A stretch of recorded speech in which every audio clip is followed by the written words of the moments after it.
Kia ora from Aotearoa, commonly known as New Zealand. It's Poppy here, and I'm just doing one of my intuitive perspectives on the Mayan energies right now, after meditating this morning with Pachamama, Mother Earth.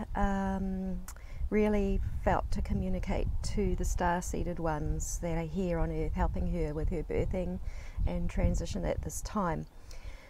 So today is the day of 10 Dragon, and we're rapidly rising out of a night wave into a day wave. And I guess I really feel the energy of Dragon, or also known as Crocodile or Emish. Probably haven't said that right, but never mind. And it's a very protective and nurturing energy, and I am really feeling for our young people, particularly the young people that are born around 1999 and after that, which I suppose they're going to be about 18 years old now, and they were born into the 8th wave, which is like when the internet age came in, and it's sort of a galactic awareness. A lot more people around these times were starting to become more aware of their starseed lineage through dreams, through visions, regressions, and really thinking about these young souls that are here, that the starseeded ones that are highly sensitive, and how really this world will not make much sense to them at all, especially during this time of this big global challenge. And like school systems, the competitive way that we have all been living, all this constant put down, rejection, all of these things. So I'm just sort of like not surprised that a lot of these young people may feel incredibly rebellious. Now that rebellion, if it's healthy, can be channeled into really good purpose, but also sadly that rebellion, a lot of people's lives, people don't see a purpose to life. If they don't know who they are, why they're here, and all of these things, then their lives are sort of at risk. And they're very special people. Like I so often feel for our younger people that get a lot of judgment and a lot of rejection from people that think they are older and wiser, but not necessarily are the older and older generations as well connected possibly as some of these young people are, or but as a young person you're constantly measuring yourself up by what you perceive and see in this world, and to be constantly bombarded with rejection, with being treated lesser than, that your soul is not as important as someone else. I think it's good that we're mindful that every soul here is equal and valuable, and that we've all come here with purpose. But not everybody that's living on Earth right now is a starseed, and so this is going to make no sense at all to some people. They'll have no reference to it, and that's fine. So this message really is for the people that are aware of their starseededness, or for parents, or people that care about others that are. So it's really important that we know ourselves, that we know why we're here, and we have a sense of purpose in this life, especially at this time where everything's been pulled up. A lot of young people, they finish their study, or they've set their self off in a line that society has kind of prescribed, and then it's like, what now? All businesses are closing down, the whole world's changing in this big change from freedom of Western civilization. So I was also encouraged by a friend I know who's quite psychic, who shared a dream that he had, and it really sparked up the remembrance of visions that I have had. And I feel like it's actually really important that there's dialogue or communication around these things, because I mean, if you're anything like me, you probably felt like you never fitted into this existence all of your life. Like, I've had a lot of opportunities in my life to just let go. But it was always that sense of mission or that sense of purpose that kept me here. And sometimes I would go through very dark nights. I could go through times where I was actually very suicidal, and I learned how to just sit with that and be with that and ride through it. Like, I might have stayed in bed for a day or two until the magic came and I could see the bigger perspective, and I would start to have visions, and I'd start to have dreams, and I'd start to go actually have a breakthrough, like really have a breakthrough. You know, our lives are all very vulnerable, and I just feel like we really need to come together to help each other. So I've sort of taken some notes. I'm going to talk about things that maybe people don't talk about because they're afraid of rejection or they're afraid of disapproval.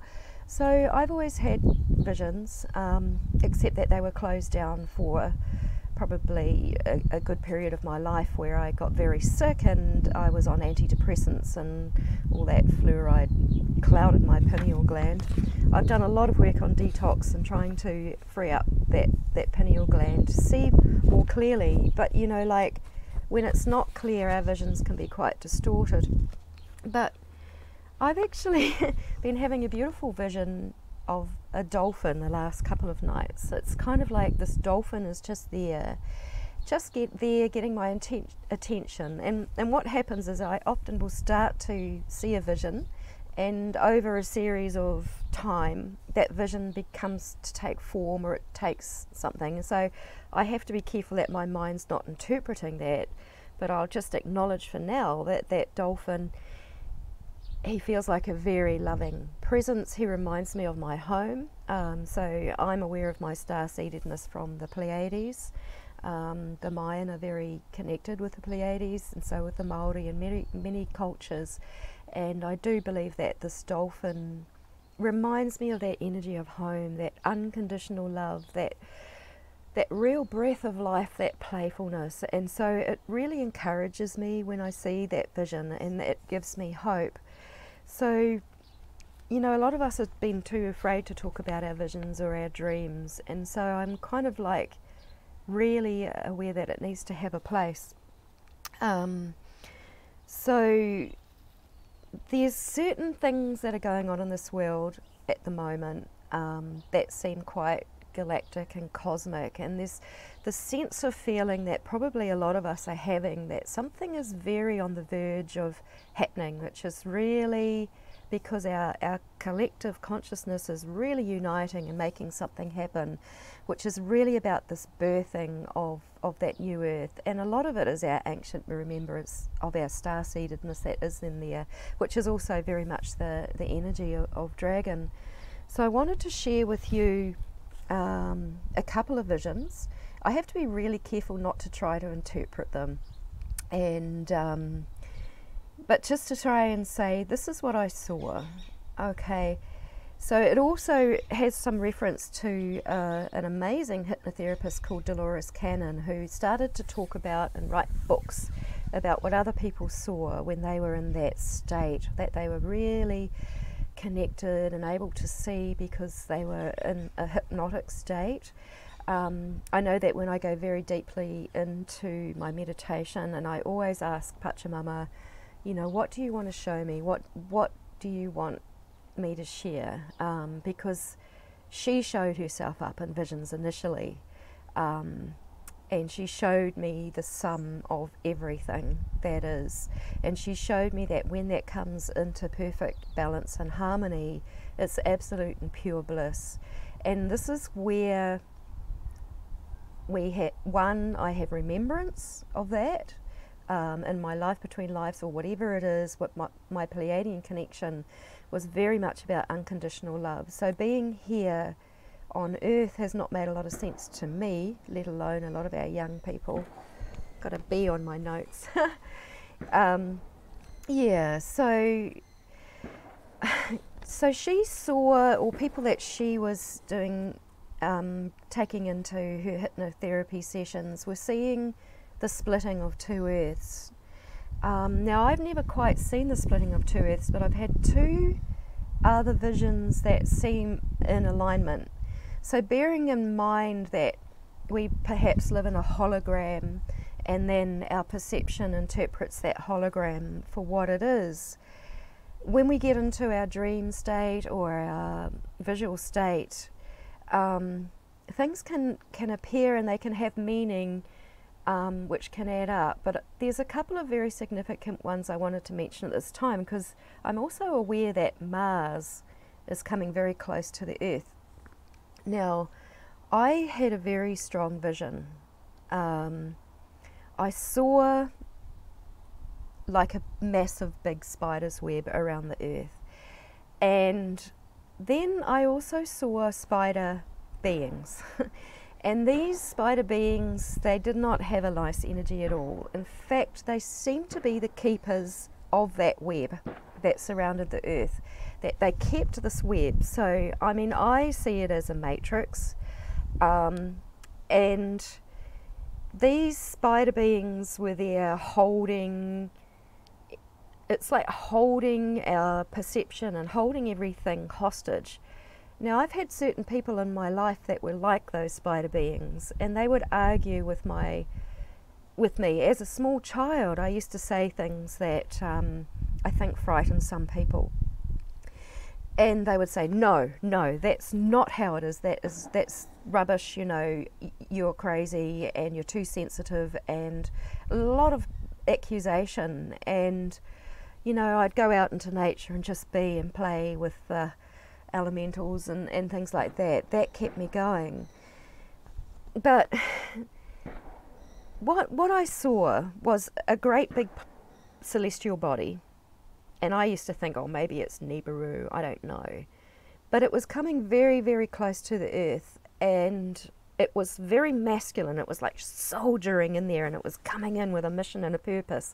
And in my vision, I was like, wow. And it was almost like this masculine energy of this planet looked at me and said, I'm on a mission. And, you know, like, almost get out of my way, because I'm going to do what I'm going to do. And what I saw was this web and these spider beings being removed from the Earth. And it was pretty profound, and it gave me a bit of hope, because I find it very hard to accept and understand that we have these kind of two polarities of types of people here. We have those that are very much of the love and very much of heart, and we look after one another. And then there are those that just really want to keep that government intact. They want to keep the status quo. They want to keep the financial system going, and, you know, like, they're very, very in the mind, and there just seems to be quite a lack of loving and quite a lack of understanding of others. And then, you know, there's the hoppy prophecies that talk about the two roads that humanity will go on. And one is the road that leads to destruction, which is very much in keeping, from what I've seen of it, as I've looked into it, a very technological, artificial world. You know, and I'm very aware that there's big agendas of trying to take the soul from the human being and implant, you know, RFID chips and things, which to me is certain death. And I do believe that, you know, a lot of human beings are going to feel safe to be rescued from this wretched virus. Now, there's a lot of people that are not going to have visions, and they're not going to have this seeing, and this is not going to make any sense to them at all. But then there's a lot of people, and particularly young people, that are really questioning our existence and why we're here. And the other path that the hoppy talk about is the path that leads back to nature and natural living. So it's like the fiction, which is like that web that I feel I've seen around the Earth. And then there's nature, which is just, I don't know, in nature, well, I do know, in nature I feel that presence of unconditional love. I feel the communications. I feel like that there are elementals, the wind is communicating, the animals, the birds, everything's always constantly communicating to us. And it always has given me hope. It's always the source that I go back to get hope. And I've needed a lot more of that. I've needed to take myself away and have a lot more time in nature and really nurture myself and just feel and just be and just like keep myself very grounded. Yeah, so, you know, starseed, you know, when we recognise that we're star-seeded, a lot of young people are saying, hey, I know that, oh, I'm a starseed and I've had memory of maybe I've been a lion being, or maybe, you know, and they feel so different. And really I feel like these things need to be nurtured, but it's also really important to know, yes, we're star-seeded and we're here, but we're here for a purpose, to be very much in our human form and to have our human experience right now, to hold the frequency and to do our purpose and live it as we are called to. So I just really encourage that even though we hold the memory of being star-seeded, it's really vital that we embrace this human experience, and because it's a very co-creative human experience, and as our collective consciousness is merging, we are capable of birthing the most beautiful new earth. Now, another vision that I want to share is that earlier, I think it was around January, February, in Australia, the original people, and I don't want to call them Aboriginal because they are original people, there was a group of grandmothers that were doing what they called a umbilicus connection, and at the time I tuned in to see what was going on, and it was really interesting because what I was seeing, it was almost like Earth was kind of in this holding space, and she was just moving around like this, and it was kind of like she'd come up through a funnel. And then as I looked, I saw like a very old and woody kind of umbilicus that went down. And what I saw in my visions is that at this time it released. And it was almost like the earth could start to spiral up again, just as we are spiraling up in our consciousness, one together and through time. So time spiraling up and moving through all the different waves. And then what I saw was something very beautiful, was that from above this new umbilicus formed, and it was just there, and it was soft and pastel-y and beautiful, almost like plasma colours, like a delight to the eyes, beautiful colours of blues and greens and golds and purples, but it was alive and it was pulsing, and the old one was dead and it was going. And as I saw this, I saw what was like snow falling down from the earth, and later on my vision developed, and I actually saw the snow, that each snowflake that was falling down was a cocoon, and inside this cocoon were these souls, and they were just embraced in like almost like a beautiful silk, but quite a thick covering, and they were asleep and they were going down, but it was like they were descending down to whatever it was that was connected to that umbilicus, which the old one. Now this is a choice I believe people making, because at the same time I saw some souls ascending up, and I do feel that they were the souls that were ascending up to this new thing and holding vibration and holding frequency for us, because I had a very dear friend who passed away from cancer, not, you know, during lockdown and all of that, and it was almost like I saw her going up there, and she used to hold the most high vibration of love and of light, and she really helped so many people. She was a naturopath and she helped a lot of people, and she, you know, we realized that we were soul sisters, and so there are things that are happening, and you know, we're interpreting things through a hologram of existence, not only in this world that we look at outside, but in the inner world that we see through our pineal gland. And the pineal gland has rods and cones just like our eyes do, but they're all turned inwards. So when we look inside, we actually do get vision. And you know, not everyone's going to comprehend it we have to be on a journey of purifying our being and detoxing and clearing away the pollutants which have actually frozen the pineal gland.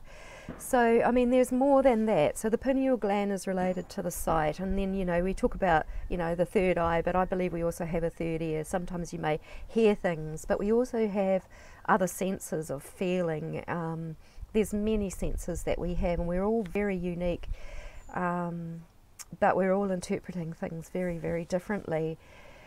So if anything, what we really need to do now, and what everybody can do, is just keep this very high vibration of love going, being our authentic self. And sometimes, you know, we're going to feel this rebellious. It's just because it is. What the F is this world about? It's been my big life question, and that's why I have searched and searched and searched to find the answers, and sort of landed on this knowledge through the Mayan calendar, which to me has held so many keys to our evolution and what is happening right now. So we need to be really trusting. So Primal Trust is something that comes with the energy of dragon. And also knowing, because many of you have probably heard the very subtle tones which I think have been coming from the sun, which has sort of been, I think there was a solar flare, and those subtle tones, I just hear them like, you know, for a while, and I actually tune into them as I do, because I know that our bodies and our physicality is being upgraded, that we're receiving more and more light into our being. And I mean, this is one of the most epic times ever, when all of these levels of the Mayan the levels of evolution, the waves have culminated to something, to start something brand new that we are actually creating. So yeah, I'm going to leave a link below here, and it's a link to the mayanmagics.com website, because I just want to encourage people to actually look up your day sign, and because you might actually discover a little bit more about yourself. Now, it's free, and if you want, I think it's $10 US or something, and you can get a more comprehensive report on your energies from that website. And my one thing is, because I've actually done quite a few readings for people now, and my awareness is that the Mayan day starts at dawn. So if you know that you were born before dawn, like between midnight and dawn, you might want to go back the day before to look at the energies of that day. Totally up to you. Be intuitive with that. Like, I just encourage everyone to be intuitive, which to be intuitive is to be of the heart. But yeah, it's just a way that if people are feeling a bit lost and they don't know who they are, that they can get some clues to who they are and a little bit how they can work with their authentic energies. So I'll leave it at that today, and thank you for tuning in and getting to the end of the video.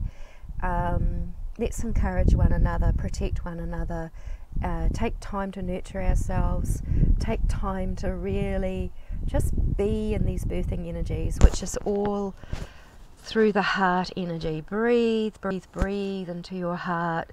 You know, ask our cosmic parents, if you feel to show them what you need to know. I've got into the habit of that. Particularly, I feel a very, very strong connection to Papa Tuanuku, also known as Mother Earth, Pachamama, Gaia, and many, many names. I'm not sure she's not worried about the names, but we all have a reference of comprehension and understanding. So lots of love to you all. Be blessed. Keep holding that beautiful heart energy. Encourage the children just to be loving, to play, just to be, not to have to perform. And you know, if we can remind each other of who we are, we're doing well. Blessings to you all.